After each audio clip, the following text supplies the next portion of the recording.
Welcome, ladies and gentlemen, to a Marvel's Avengers video.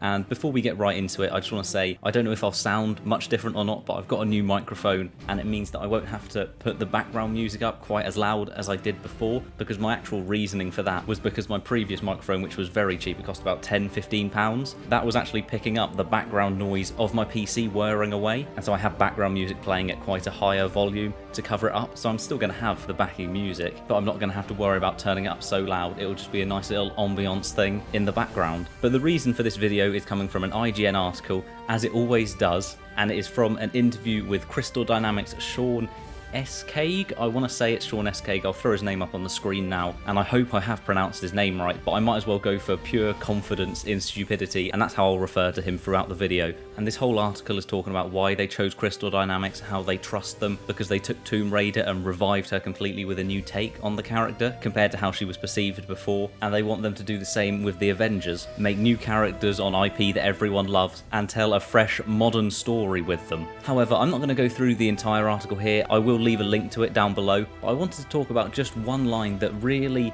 worried me and confused me, and that is in the section where they're talking about building a believable Marvel story, and they talk about grounding their story, and that's what Crystal Dynamics do so well, in making their stories grounded, human, believable, relatable, and accessible were all the words used to describe it, and that it has to be logical and make sense, which I understand with the plot.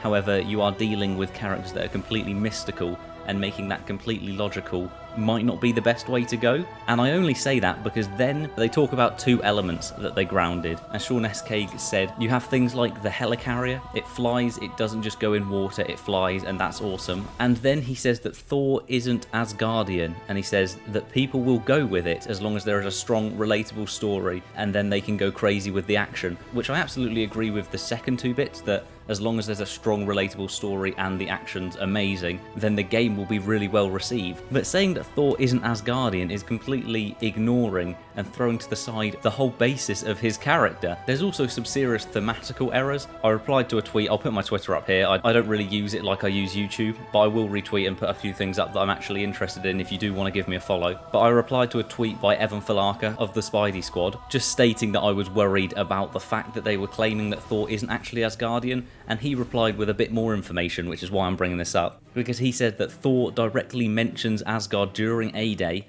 and we see Loki in the prequel comics, because I was worried that Loki would never show up in this game, and maybe not even Asgard, because Asgard would be a beautiful and stunning location to get to see in Marvel's Avengers. But if they're saying that Thor isn't Asgardian, does Asgard even exist in this world? Are we going to get that brought up? And also, the final really big point that I need to mention is that Thor uses the Bifrost. It's one of his ultimate abilities in which he disappears and you have your markings on the ground of the Bifrost, and you will move that to where he will come down and do huge damage.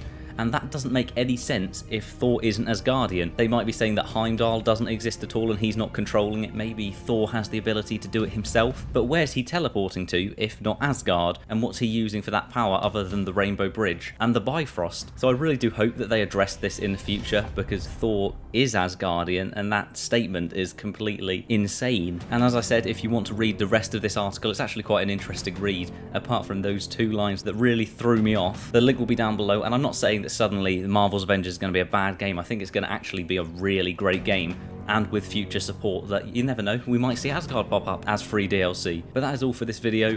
Let me know in the comments how the mic sounds, if it's better, because it should be a lot easier now that there's no static picking up in the background to do walkthroughs when Marvel's Avengers comes out, when Spider-Man Miles Morales comes out. If that Batman game from Warner Bros. Montreal is releasing this year as well, of course I'll be going over that. And I don't really bring this up much, but I'll bring it up when it gets to the actual launch of Marvel's Avengers. I'll do a giveaway of a couple of copies of the game. And last time I did that for Jedi Fallen Order, I actually restricted it to Xbox because I'd already bought the game and I was giving out the codes to people. Whereas this time I will not buy the game before I announce who the giveaway winner is.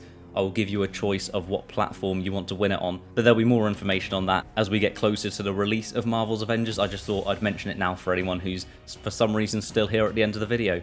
So thank you for watching this video, leave a like if you did enjoy, and hopefully I will see you next time.